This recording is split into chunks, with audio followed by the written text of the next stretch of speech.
오늘 말씀의 제목입니다. 이번 주에는 우리 아들이 많이 좀 아팠습니다. 아이가 아프면은 부모의 심정은 더 아프다는 말이 어떻게 보면 좀 깨달아졌다. 저도 이제 조금씩 이런 거구나 얘기로만 들었던 것을 살면서 느끼면서 살아가고 있습니다. 아픈 아이는 손을 따주거나, 어렸을 때 보면 저희 아버지가 손을 참 잘 따주셨거든요. 아니면 주사를 맞추면 나을 수 있습니다. 아이들은 주사 맞는 걸 되게 싫어합니다. 주사 맞는 것도 아프니까. 근데도 독감 주사, 무슨 주사 놓쳐. 왜 아픈데 주사를 맞추는가? 주사를 맞는 아픔보다 더 큰 아픔이 있어야 더 큰 아픔을 예방하기 때문입니다. 지금 조금 아프면 나중에 큰 아픔을 피해갈 수 있습니다. 더 많이 아픈 것을 막기 위해서 조금 아픈 것을 참는 것, 그것이 지혜입니다. 아프면 더 많이 아프지 않는 것입니다. 성경에 보면 이렇게 뒤집어진 생각, 뒤집어진 역설적인 이야기들을 많이 합니다. 대표적인 구절이 요한복음 12장 24절 같은 겁니다. 내가 진실로 진실로 너희에게 이르노니 한 알의 밀이 땅에 떨어져 죽지 아니하면 한 알 그대로 있고 죽으면 많은 열매를 맺느니라. 죽어야 많은 열매를 맺는다. 이것만큼 역설이 없습니다. 예수님께서는 너희 중 누구든지 다스리는 자가 되기 위해선 종처럼 섬길 것이니라 이야기합니다. 다스리고 싶은데 섬기라는 것입니다. 섬기는 자가 다스릴 거라는 것입니다. 또한 목숨을 버리면 얻을 것이라 라고 이야기합니다. 오늘 본문이 그렇죠. 여러분, 교회 안에 문제가 많아서 부흥이 안 된다라고 생각할 수도 있지만 사실 오히려 거꾸로 가는 경우도 많아요. 부흥되면 문제들이 해결이 됩니다.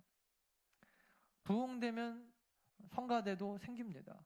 부흥되면 유초등부도 생기고, 부흥되면 사실은 다 우리가 걱정하는 것, 이것도 안 될 것 같고 저것도 안 될 것 같은 것은 그게 있으면 부흥될 수도 있지만 사실 부흥만 되면 우리가 원하는 거 다 생겨요. 부흥되면 건물도 생깁니다. 그래서 항상 여러분, 우리가 한쪽으로만 생각하는 것은 좋은 모습은 아닙니다.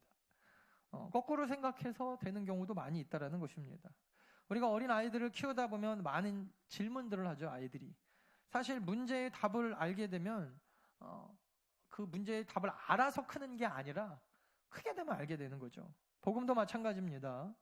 인간이 율법을 잘 지켜야 구원받는 게 아닙니다. 근데 구원받은 심령들은요, 자연스럽게 율법을 지키고 살아갑니다. 세상의 기준으로는 절대 이해하지 못하는 역설이 바로 하나님 나라의 이 복음의 진리입니다. 하나님은 우리가 세상의 기준으로 살라고 말씀하지 않으십니다. 세상의 기준이 아닌 어떻게 보면 역설적인 복음의 진리로 살라고 이야기합니다. 세상은 가지라고 이야기하지만, 세상은 밟고 일어서기 위하여 공부하라고, 돈을 가져라, 출세하라고 이야기하지만, 세상은 다스리기 위해서 힘을 키워라라고 이야기하지만, 세상은 먹고 살기 위해서 발버둥치고 열심히 노력하라고 이야기하지만, 세상은 살아남는 자가 승리자라고 이야기하지만, 하나님은 늘 우리에게 반대로 말씀하셨습니다. 오히려 다스리는 자는 섬겨야 될 거라고 이야기하셨고, 목숨을 구원하고 싶으면 목숨을 버리라라고 말씀하십니다. 제 얘기가 아닙니다. 근사한 얘기도 아닙니다. 이것은 아마 진리이기 때문에 예수님이 우리 가운데 주신 말씀입니다. 예수님은 우리가 살기를 원하시고, 예수님은 우리가 다스리기를 원하시고, 예수님은 우리가 잘 되기를 원하십니다. 그러기 위한 방법이 거꾸로 생각하는 것입니다. 역설적인 것이죠. 요나단, 다윗의 친구였던 이 요나단이라는 사람은 자기의 왕권을 어떻게 보면 친구이자 매제였던, 자기 여동생의 남편이었어요. 매제였던 다윗 왕이 아니었대요. 처음에는 다윗에게 양보했습니다. 만약 이 요나단이 끝까지 자기의 왕의 자리와 또 왕의 권력을 욕심부렸다면 요나단은 결국 목숨도 잃고 또 명예도 잃고 사랑하는 친구 다윗과는 원수가 되었을 것입니다. 그리고 그의 집안은 완전히 몰락했을 거예요. 요나단과 그의 아버지 사울이요, 여러분 알다시피 나중에 이 길보아 전투라는 것에서 동시에 다 죽음을 당합니다.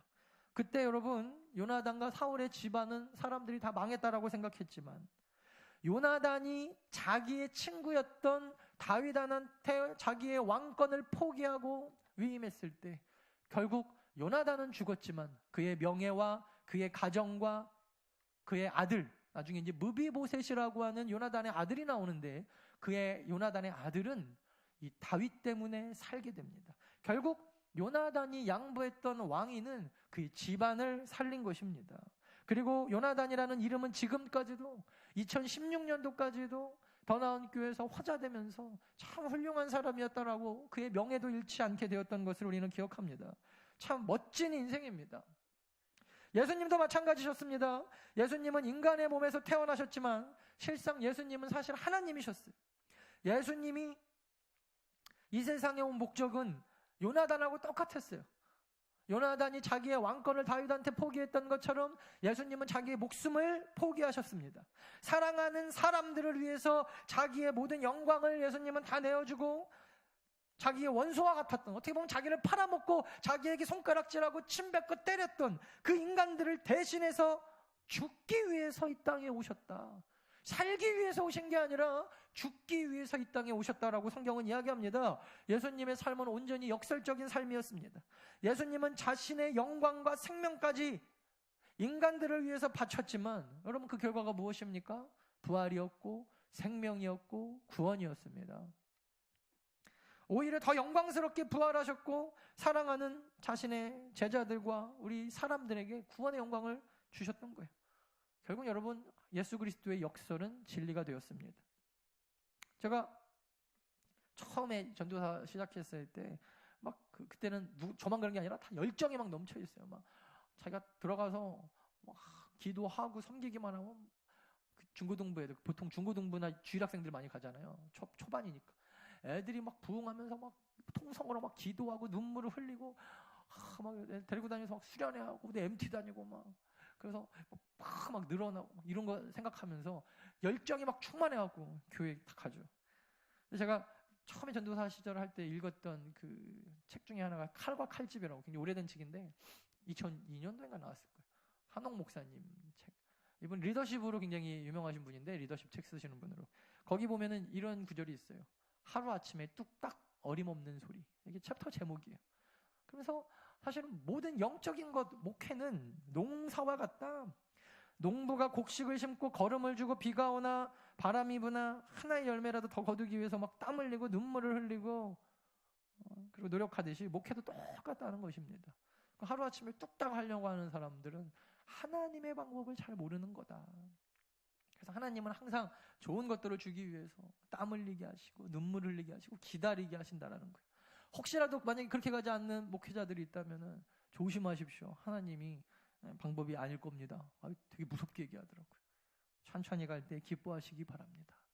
하다못해 여러분 그 야구할 때 그 야구 구단 하나가 여러분 변해가지고 우승까지 가기 위해서는요. 또 돈 많이 주고 막 선수도 사고 감독도 영입하고 그래도 그 체질 개선하는데 한 4년 걸린다 그래요.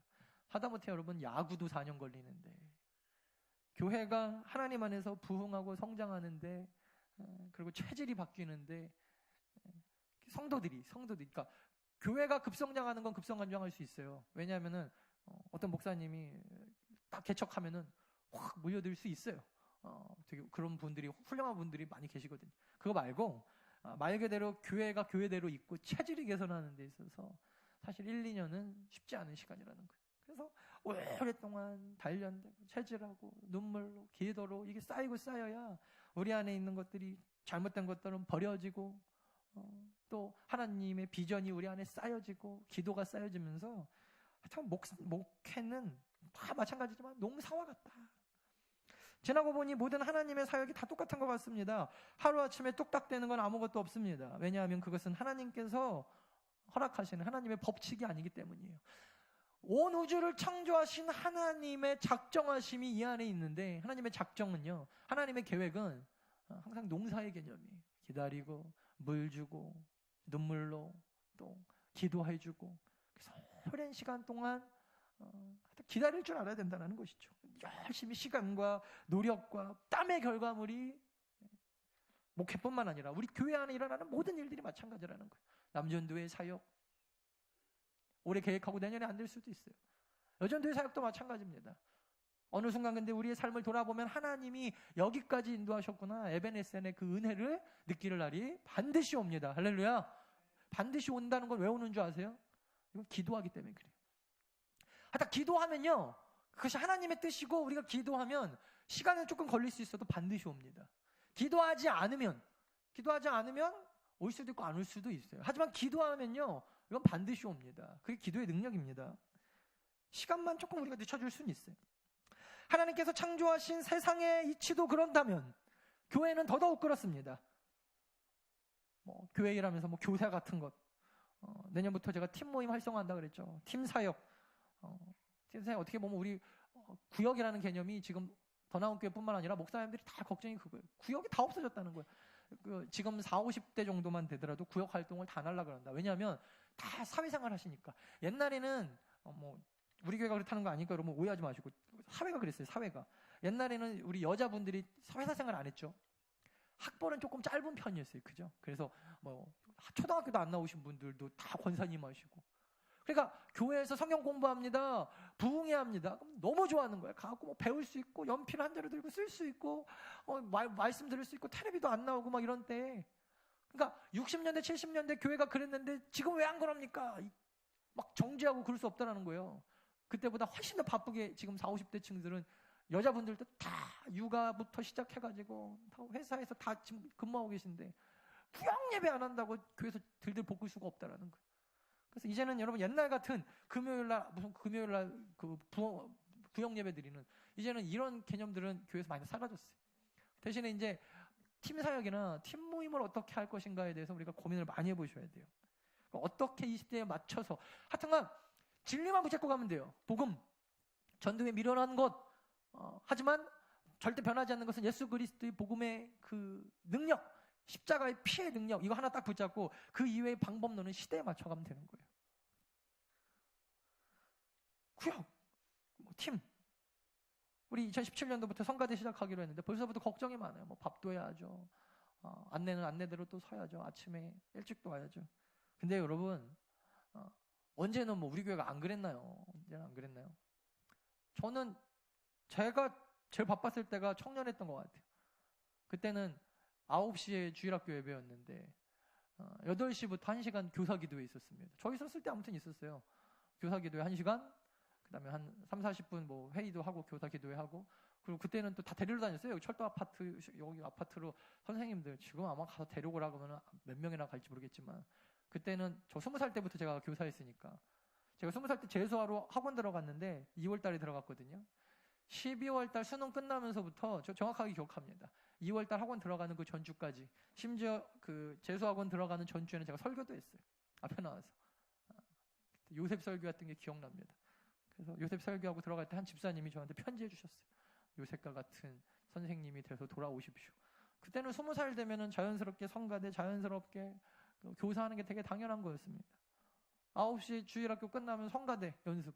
성가대 연습 끝나면은 11시 예배 끝나자마자 성가대, 밥 먹고 찬양팀 끝나고 2시 예배 끝나고 청년 모임 끝나면은 다 차 타고 인천 가야 돼요. 안 가면 안 돼요. 제가 또 운전해야 돼요. 15인승에다가 청년들, 그때 한 15명, 20명 있었는데 청년들 데리고 가서 새벽 4시까지 밤 불사르고 집집마다 다 데려다주고, 그때도 윤경 선생님이 한남대 근처 거기 살았거든요. 거기 데려다주고 집에 오면은 가끔 집에 들어오다가 새벽 예배 출근하는 원로 목사님, 사모님 만나면서 다녀오세요 그러고 들어오고. 그래도 전혀 힘들지 않았어요. 왜? 그냥 좋으니까 하는 거예요. 하나님 안에서 사역하는 게. 사람들이 여러분 왜 힘듭니까? 사랑이 없거나 비전이 없으니까 힘든 거죠. 이걸 일로 하니까 힘든 거죠.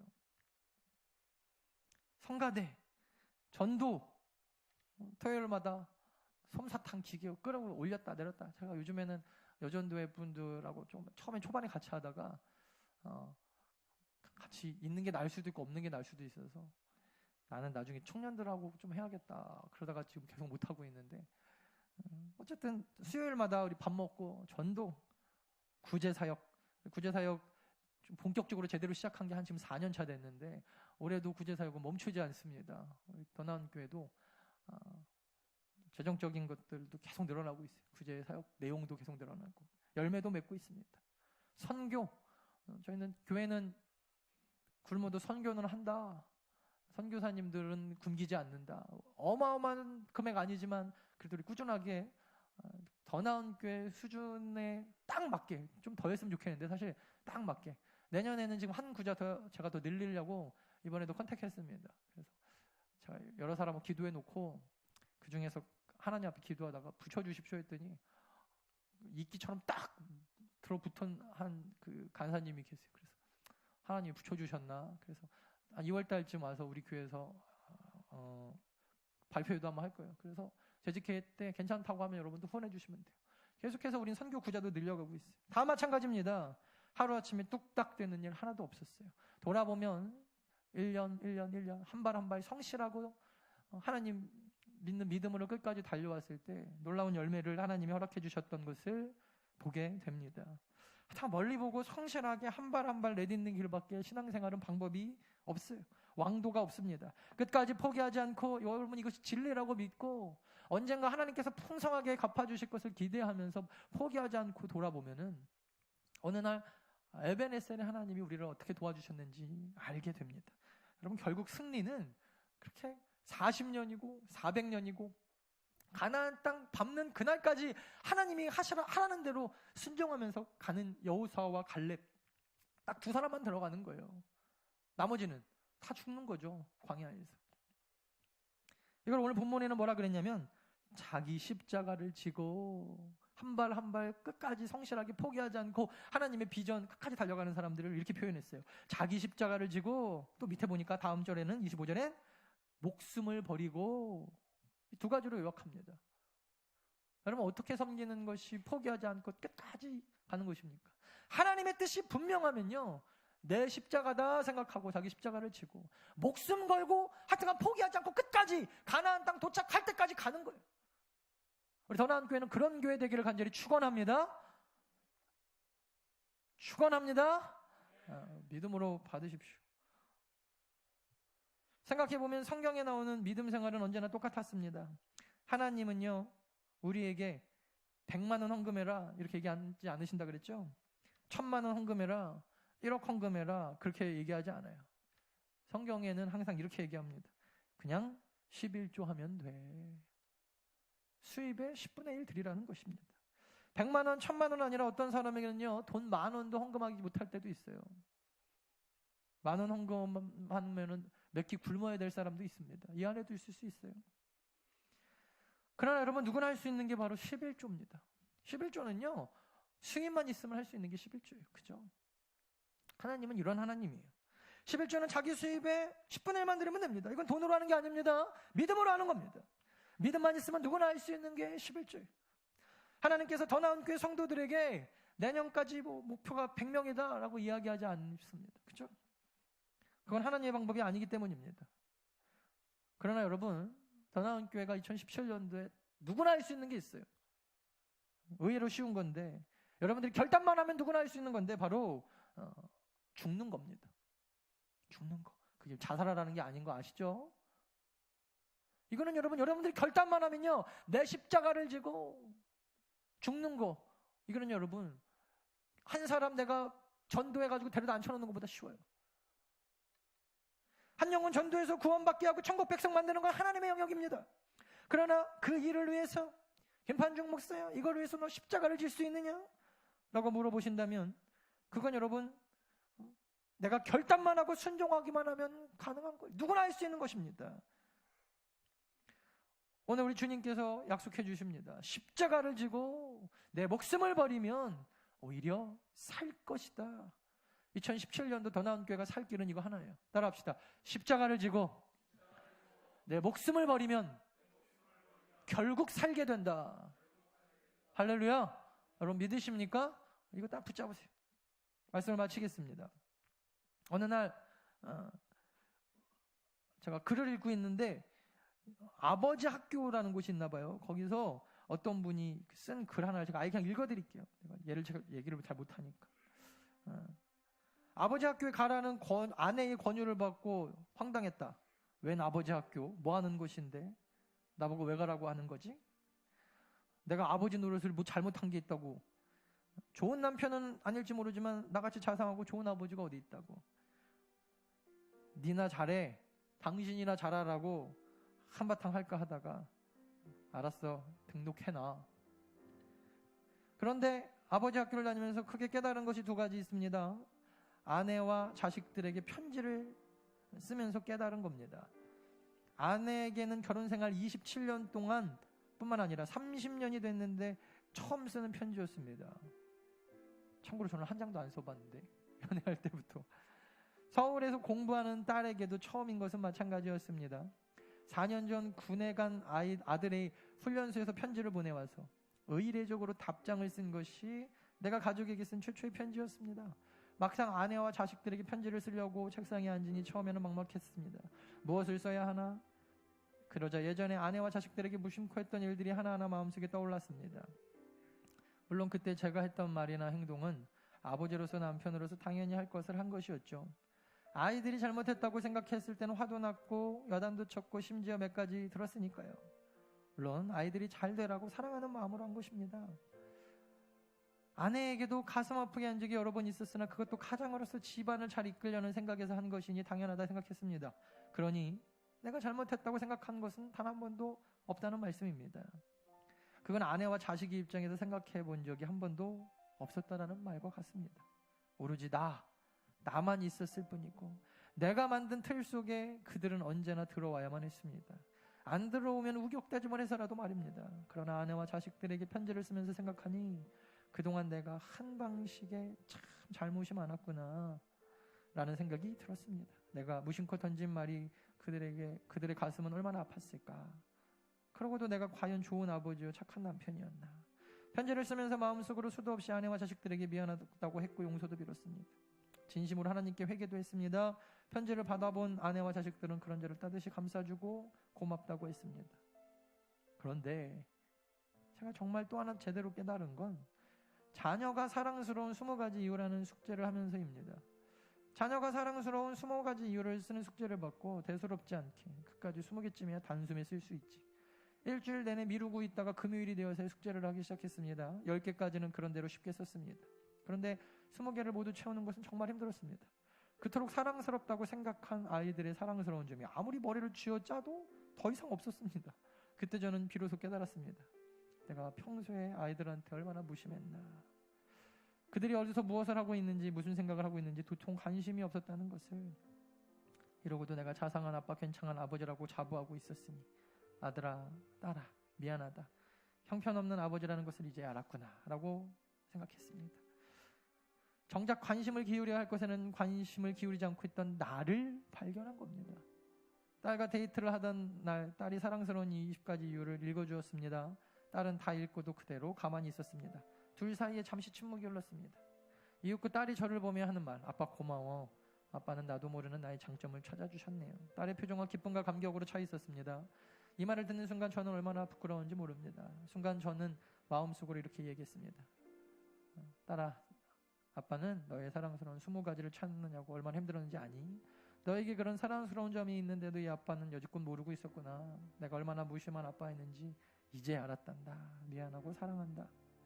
자식들에게 자상한 아버지였다고 자만했던 제가 얼마나 부끄러운지 모릅니다. 아이들에게 못난 아버지임을 고백하며 마음속으로 용서를 빌고 또 빌었습니다. 하나님께도 회개했습니다. 자녀가 사랑스러운 20가지 이유를 쓰는데 혼인한 저는 아내가 사랑스러운 20가지 이유를 쓰라는 숙제는 받자마자 시작했습니다.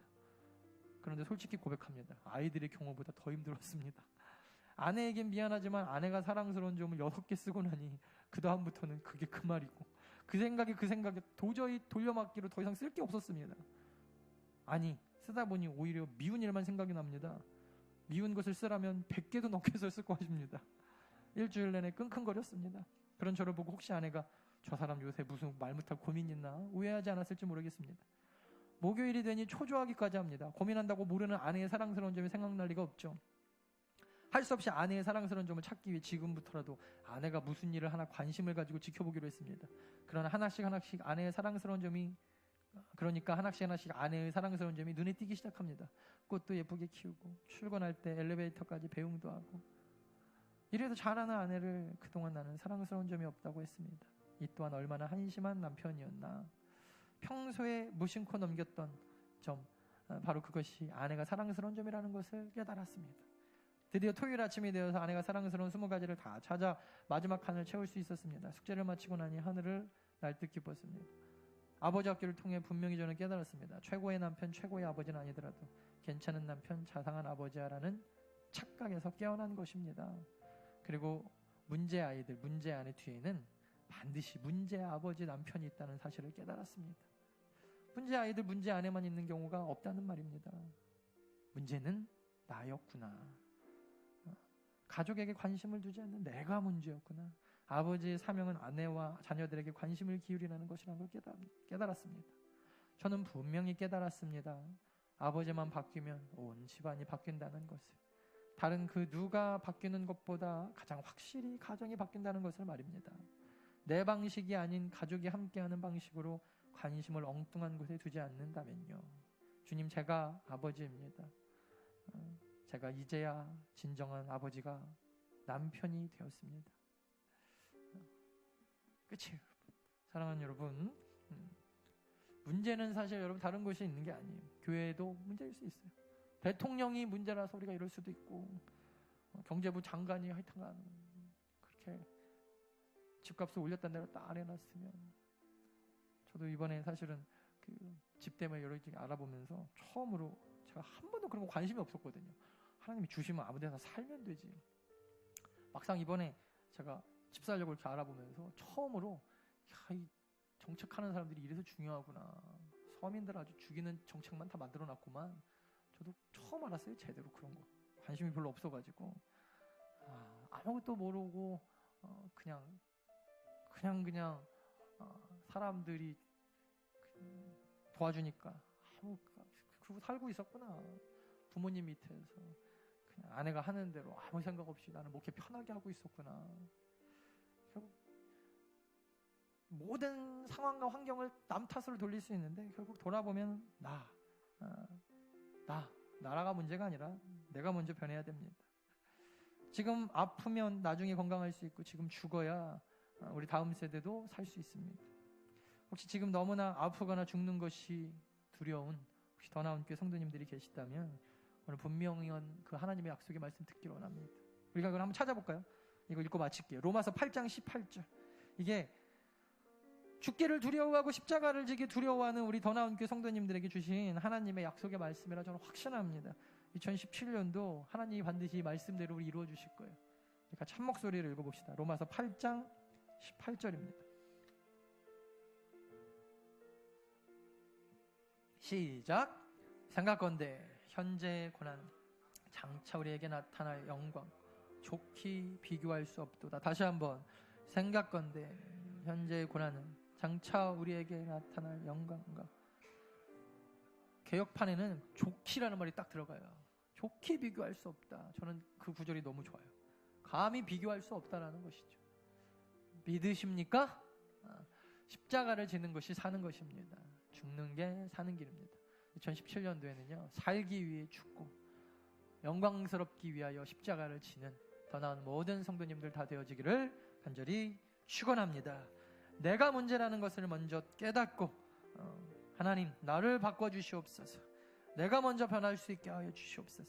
복음의 역사를 깨닫는 귀한 성도님들의 삶이 다 되어지기를 간절히 축원합니다. 우리 찬양할까요? 비바람이 맞죠? 네. 앞길을 막아도 우리 찬양하고 한번 또 기도하도록 하겠습니다.